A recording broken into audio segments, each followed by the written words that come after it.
Hello everyone. Today we will discuss lesson number first in history and keep it continue. Last day we discussed about scripts, archives and different manuscript. Today we discuss next on occasions author revise their chronicles at different times. इसका मतलब क्या है कि जो writer होते थे उन्होंने मान लो जो बुक में राइट कर दिया तो समय समय पर उसमें क्या है चेंज कर लेते थे. The 14th century chronicles Ziauddin Barni wrote his chronicle first in 1356. 14वीं शताब्दी के जो राइटर थे जियाउद्दीन बर्नी 1356 में फर्स्ट टाइम ने उन्होंने जो लिखा and another versions 2 year later और फिर उसमें जो चेंज किया कितने साल बाद 2 साल बाद. The two differ from each other, but historians did not know about the existence of the first version until in the 1960. तो ये जो इन के दो अलग अलग टाइम पीरियड पे इन्होंने जो राइट किया जो इतिहासकार थे वो इसके बारे में नहीं जानते थे. कब तक 1960 तक. It remains lost in large library collection क्योंकि बहुत सारी चीज़ें क्या है लॉस्ट हो चुकी हैं. New social and political groups नए सामाजिक और राजनीतिक समूह. The study of 1000 years between 700 and 1750 is a huge challenge to historians largely because of the scale and variety of development that occurred over the period. कि 700 से 1700 के बीच में जो चेंज हैं वो एक बहुत ही बड़े पैमाने पर होता है जिसमें विकास की अलग अलग घटनाएं जो देखने को मिलती हैं एट डिफरेंट. तो इसके साथ साथ ही जो परिवर्तन हुए बहुत बड़े पैमाने पर हुए. At different moments in this period new technology made their appearance. इसी समय में जो नई तकनीकी थी वो भी दिखाई देने लगी लाइक परसाइन व्हील इन इरिगेशन यानी जो हम सिंचाई पहले कुओं से करते थे उसमें क्या है पहिए का प्रयोग. The spinning wheel in weaving और फिर काटने के लिए जुलाहे द्वारा जिसका प्रयोग पहिए का चरखा जिसको कहा जाता है उसकी डिस्कवरी होती है. And fire arms in combat और जैसे लड़ाइयाँ होती हैं उनमें जो हम अस्त्र शस्त्र यूज करते हैं वो सब इसका एग्जाम्पल है. New foods and beverage arrived in the sub continent और नई खाद्य वस्तुएँ जो हैं उपमहाद्वीप में आई जैसा कि potato corn chillies T and coffee. ये क्या थी हमारी नई खाद्य वस्तुओं के रूप में I. Remembers that all this innovation आपको याद रखना चाहिए ये सभी क्या है खोज है. न्यू टेक्नोलॉजी एंड क्रॉप्स नई तकनीकी की नई फसलों की. केम अलोंग विद पीपल जो एक कॉन्टिनेंट से दूसरे कॉन्टिनेंट में आते थे उनकी ये क्या है अपने साथ कुछ न कुछ वस्तुएं जैसे नई फसल को जो वहाँ पर यूज़ करते हैं उसका फिर जैसे इंडिया में आई यूरोप के लोग तो उन्होंने उसको भारत में क्या कर दिया खोज यूज़ करना स्टार्ट कर दिया. हु ब्रोट अदर आइडियाज़ फिर उनके जो विचारधारा थे वो अपने साथ लेकर आए. जैसे अंग्रेज़ आए तो अंग्रेज़ों ने बहुत सारे चेंज किए. ऐसे ही मुस्लिम आए थे. As a result this was a period of economic political social cultural change. इसका परिणाम क्या हुआ कि ये समय सामाजिक आर्थिक राजनीतिक और सांस्कृतिक परिवर्तनों का रहा. This was also a period of great mobility. यह एक ऐसा समय भी था जिसमें लोग एक स्थान से दूसरे स्थान पर गए. Groups of people travel long distance in search of opportunity. लोगों ने समूह बनाए और लंबी लंबी यात्राएं की अवसर की तलाश मतलब काम की तलाश में. The subcontinent held immense wealth and the possibility for people to carve a fortune.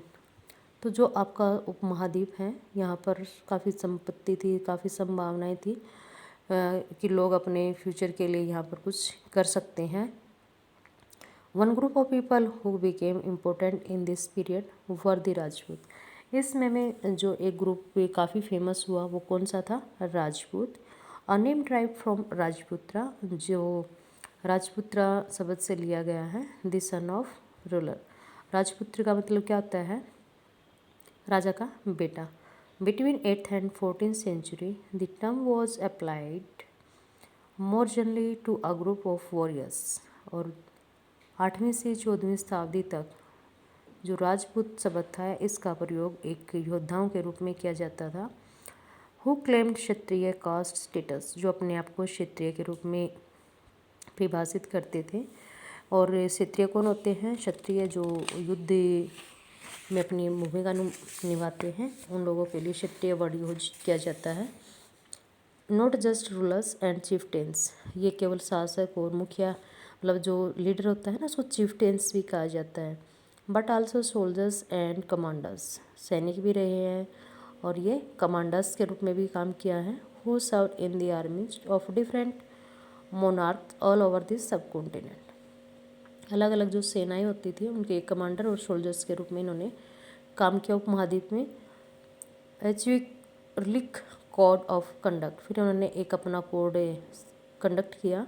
Extreme valour and a great sense of loyalty, जिसमें इन्होंने अपने आप को बहुत महान योद्धाओं के रूप में दिखाया। वर्दी qualities attribute to Rajput by their poets and bards, जो पोइट यानी राजा और बाट होते हैं, चरण बार्ड्स होते हैं, चरण भाट जिनको कहा जाता है, जो इनका गुणगान करते थे, इनकी क्वालिटी के बारे में व्याख्यान करते थे।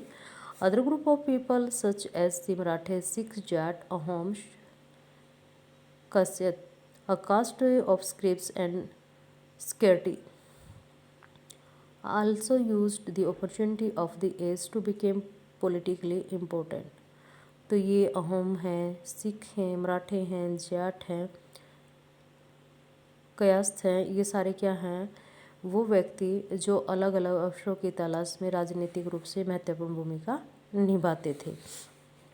थ्रू आउट दिस पीरियड, इस टाइम के दौरान, there was gradually clearing of forest, तो जो वन थे उनको साफ़ किया जाने लगा। And the extension of agriculture, अब जो पेड़ पौधों की हम कटाई करेंगे तो जो एरिया होगा, लैंड एरिया, उसको किस में कन्वर्ट करेंगे? एग्रीकल्चर में। और change faster and more complete in sense areas than in others, तो बहुत तेज़ी से कुछ एरियाज़ में ऐसे परिवर्तन जो है वो दिखाई देने लगे। Change in their habit, habit होता है निवास स्थान, कि जहाँ पर हम सभी रहते हैं वो हमारा क्या है? Habitat. Forced many forest dwellers to migrate, तो जो लोग क्या है वो जंगलों में रहते थे उनको फोर्स किया जाने लगा कि जब पेड़ पौधों की कटाई करेंगे, वनों की कटाई करेंगे, तो उनको वहाँ से माइग्रेट करना पड़ेगा। Others started tilling the land and became peasants, बहुतों ने जो लैंड थी उसको साफ़ करना शुरू किया और वो क्या बन गए? किसान। This new peasants group gradually began to be influenced by regional market, और जो ये नए किसान बने इन्होंने जो वहाँ की क्षेत्रीय बाजार थे उसको प्रभावित किया। चिफटेन्स, मुखिया, प्रीस्ट, मोनास्ट्रीज एंड टेम्पल्स, पुजारी लोग भी शामिल थे, मठाधीश भी, और जो टेम्पल्स थे ये इनमें काम करने वाले सभी ने इसमें अपना योगदान दिया। They become a part of large complex society, और फिर वो क्या है, जब कोई मंदिर बनता है तो उसके आसपास एक सेटलमेंट से स्टार्ट हो जाती है। कोई प्रसाद बांटता है, कोई कपड़े, कोई टॉयज़ बेचता है, कोई गार्लैंड्स मतलब मालाएं, तो ये सारे क्या होते हैं? कॉम्प्लेक्स की तरह विकसित हो जाती है। And were required to pay tax, फिर उनसे क्या लिया जाता है? Tax. And offer goods and service to local lords, फिर वो अपने जो स्थानीय शासक होता है, लॉर्ड्स, भगवान माना गया उसको, अपनी वस्तुएं और सेवाएं देते रहते हैं। जैसे कुम्हार है, मिट्टी के बर्तन देगा, गारलैंड्स हैं वो मालाएं उनके घर पे पहुंचाएगा, बार्बर है उनके घर पे जाके सभी की कटिंग करना, तो टेलर है अपने जाकर उनके सबके कपड़े सिलना, तो ये सेवाएं हैं। अब गुड्स से जो किसान अपने खेत में जो ग्रो करेगा उनको उस राजा के दरबार में पहुंचाएगा। As a result significant economic and social difference among amongst peasants, तो इसका परिणाम क्या हुआ कि आर्थिक और सामाजिक अंतर जो है वो देखने को मिले। Some possessed more productive land, others also kept cattles. बहुतों ने क्या किया, अपने उत्पादन को बढ़ाया, पशुओं को रखना शुरू किया। And some combined artisanal work, कुछ ने चित्रकारी के जो वर्क है वो करने स्टार्ट कर दिए। विद एग्रीकल्चर, खेती में भी काम करते थे। फिर शिल्पी जन या चित्रकार के कार्य activity during the lean season, यानी खेती में क्या है, कुछ टाइम पीरियड में काम होता है, फिर हम फ्री होते हैं, तो उस दौरान उन्होंने आर्टिसनल वर्क करना शुरू कर दिया। As society became more differentiated, और इस प्रकार से समाज क्या हो गया, बहुत अलग बन गया।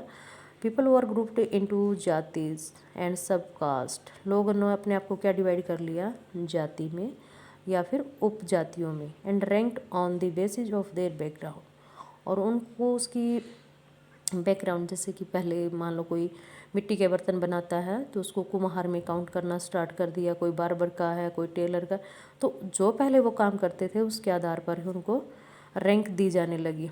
And their occupation rank were not fix permanently, लेकिन काम की जो रैंक था वो फिक्स नहीं था, क्योंकि हो सकता है आज मान लो मैं कुम्हार हूँ तो अगले मेरे जो बच्चे हैं वो ये काम ना करें, तो इसलिए वो परमानेंट नहीं था।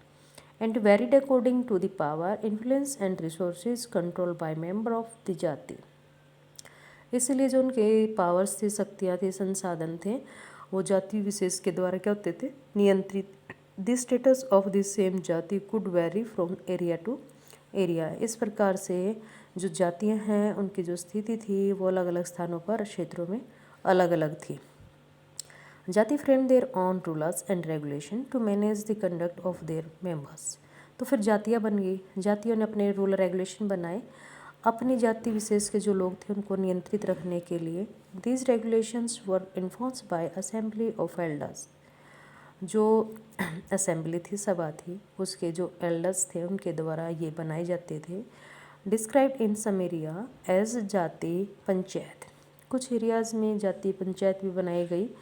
But jati were also required to follow the rules of their village, लेकिन जाति को एक विशेष की आवश्यकता थी कि वो अपने गांव के जो रूल रेगुलेशन को फॉलो करेगा जो पंचायत ने बनाए हैं। Several village were govern by a chieftain, ज़्यादातर जो गांव थे उनको जो प्रशासन चलाया जाता था वहाँ के मुखिया, कहीं सरपंच कहते हैं, कहीं उसको चीफ्टेन कहा जाता है। Together they were only one small unit of state, क्योंकि जो विलेज है वो सबसे छोटी यूनिट ऑफ गवर्नमेंट भी मानी जाती है, तो इसलिए सबसे छोटी यूनिट जो हमारी क्या थे, गांव, वहाँ पर प्रशासन इस प्रकार से चलाया जाता था। जो ये हैबिटेट वर्ड है ये रेफ़र करता है environment of a region and the social and economic lifestyle of its residents, कि हमारा सामाजिक आर्थिक किस प्रकार का आधार है, किस प्रकार की सिचुएशन में हम लोग रहते हैं। Thank you, have a nice day.